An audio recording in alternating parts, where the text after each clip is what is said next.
Hoje em dia, a maioria dos jogos que são adquiridos pelos jogadores são em mídia digital, ou seja, pelas lojas digitais das empresas como Nintendo Shop, Epic Games Store, Steam e várias outras, justamente pela praticidade disso. Após a compra, o game é seu para sempre, a não ser que você tenha comprado em uma loja que aceite reembolso, como a gloriosa Steam, que se você não tiver jogado o game por mais de 2 horas, você tem total direito de pegar a tua grana de volta. Claro, antes disso aí de mídia digital, a gente tinha as mídias físicas, como cartuchos, disquetes e discos. O problema disso é que muitas empresas sofriam com a pirataria, ainda mais pelos discos nos anos 2000, graças a John Johansson, vulgo, o maluco que quebrou a segurança do DVD. Amigo, se você jogou um GTAzinho, um Cleitinho no seu PS2 pelo DVD da feirinha na infância, agradeça esse cara, porque foi por causa dele. A coisa é que isso tava dando prejuízo para as empresas. Claro, que a pirataria existia durante os anos 90 também, com alguns cartuchos mais vagabundos.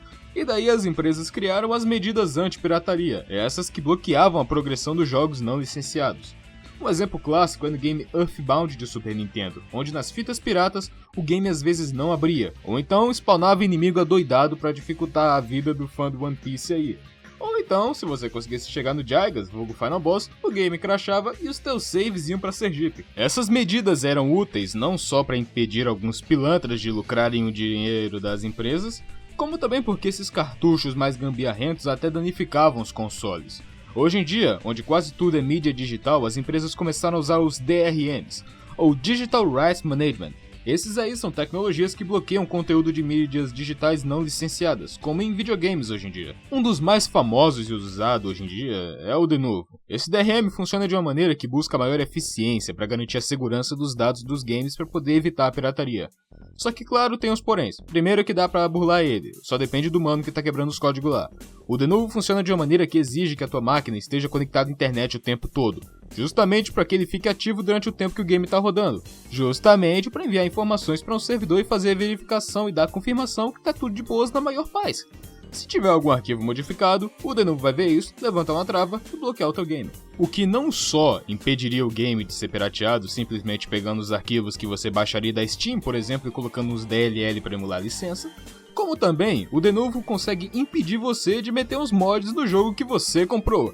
Agora, não só isso, uma das maiores desvantagens do Denuvo tá ligado ao armazenamento. Jogos que possuem o Denuvo podem ter um aumento de até 7 vezes no seu tamanho. Dados de acordo com os testes realizados pelo youtuber YT, que também mostrou pra gente que o tempo de loading dos jogos pode demorar até o dobro. Fora alguns casos mais reservados, como no Sonic Frontiers, que graças ao Denuvo acaba sofrendo de um problema meio chato: o pop-in. Nisso, a distância de renderização de algumas estruturas fica bem baixa.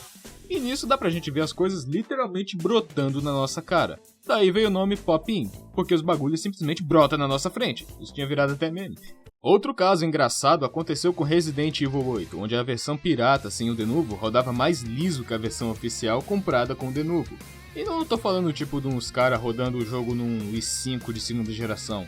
É uns malucos rodando game na caralhada de um i9, meu. Processador de quase 6 GHz com a placa de vídeo do preço de um carro. Tanto que a Capcom foi lá e tirou o Denuvo, o que é até comum nas empresas, né? Quando mesmo assim o jogo é pirateado. Quando, né? Porque no Sonic Frontiers tá lá até hoje com os pepinos. E aí, alguém se lembra dos problemas que vieram no Doom Eternal? A id e a Bethesda fizeram um jogo bom e bem otimizado, que tava rodando aceitável até no i3, cara. Só que aí, pouco tempo depois do lançamento, a Bethesda foi lá e deu um update no Denuvo do Doomzinho lá. No caso, eles reforçaram a proteção anti-cheat. Ou seja, mods, não! Códigos extras, não também! O que acabou fudendo com o game de um jeito que não tava mais abrindo. Crashava tanto o game que a versão de lançamento de Dark Souls 1 no controle de um NES estava mais jogável e agradável. Em casos, o jogo não abria. Em outros, o FPS ia pro saco.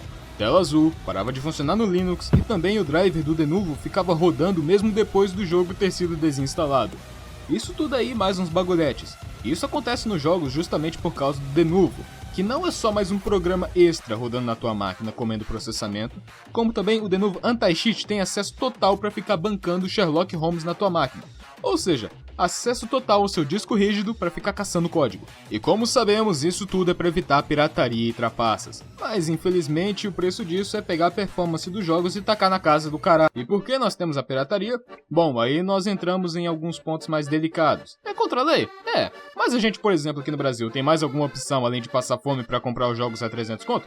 Não também, porque as taxas do Brasil são horríveis para essas coisas. O preço de lançamento dos jogos no Brasil é por volta de 300 conto pros AAA, 150 pros AA, e os indies também vêm caros, justamente por causa que mesmo barato pro pessoal dos States, que são os que produzem na maioria, pra nós fica caro, já que a gente paga 5 vezes o que eles pagam proporcionalmente à renda.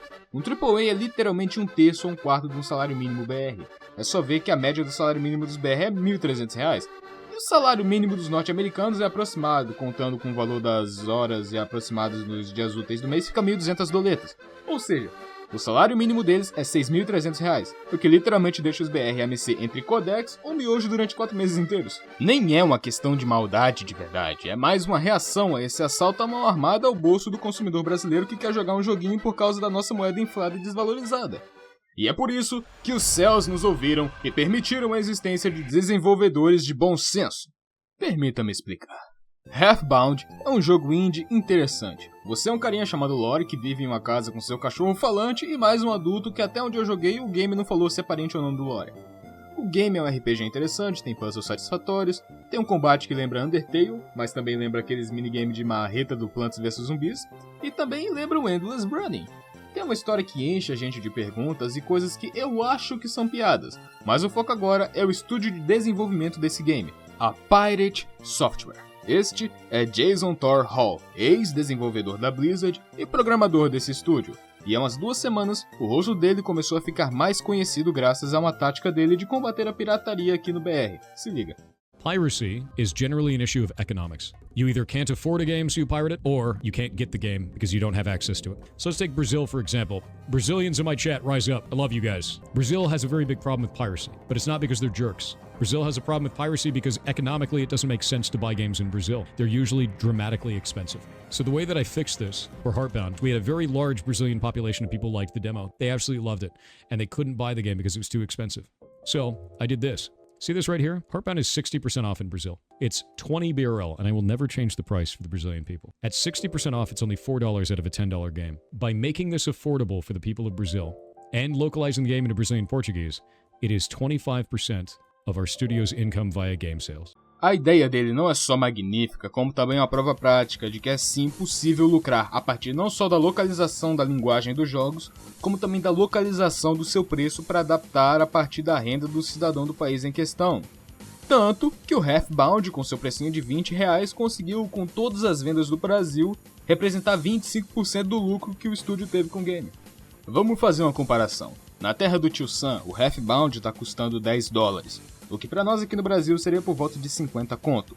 O que ainda é alcançável pra gente, mas mesmo assim não é nada barato. Sabendo disso e tendo ideia de como as coisas funcionam aqui no BR, o nosso amigo Jason resolveu deixar o jogo em conta pra nós, reduzindo seu preço em 60%. Ou seja, pra nós o jogo veio a $4, virando 20 conto. Isso não é só tão bom pro estúdio, que tá conseguindo lucrar, como também é bom pro consumidor brasileiro. Mesmo eu, que sou um estudante desempregado, posso dizer com convicção que R$20 não são tão difíceis de se arrumar. Eu já consegui quantias maiores literalmente desenhando, cara. Isso também abre portas para esperanças de que talvez seja possível o próprio Denuvo ser inútil futuramente, pois a pirataria pode deixar de ser tão popular se os conteúdos forem mais acessíveis. E eu não falo só do Brasil, mas também de outros países com moedas infladas e que também possuem preços altos demais para pagar em mídias digitais, mesmo para a classe média. Realmente, a pirataria no Brasil tem muito mais a ver com dificuldades econômicas do que com má vontade. Eu digo isso pelo que eu mesmo já fiz. Já joguei muitos games piratas na minha vida, mas quando eu consegui ter a oportunidade de adquirir eles legalmente, eu fui lá e fiz. Um exemplo é o Metal Gear Solid 5. Eu zerei piratão umas 2 vezes, porque eu perdi um save, claro, né? Mas agora eu tenho ele original de verdade. Agora só resta a nós esperar que outros desenvolvedores, ao menos pelos indies, tenham essa mesma consideração pro seu público. E que não seja mais necessário isso de jogar fora a fluidez dos games só para tentar lucrar por mais um tempinho. Eu espero que você tenha um bom dia e obrigado por ver até aqui.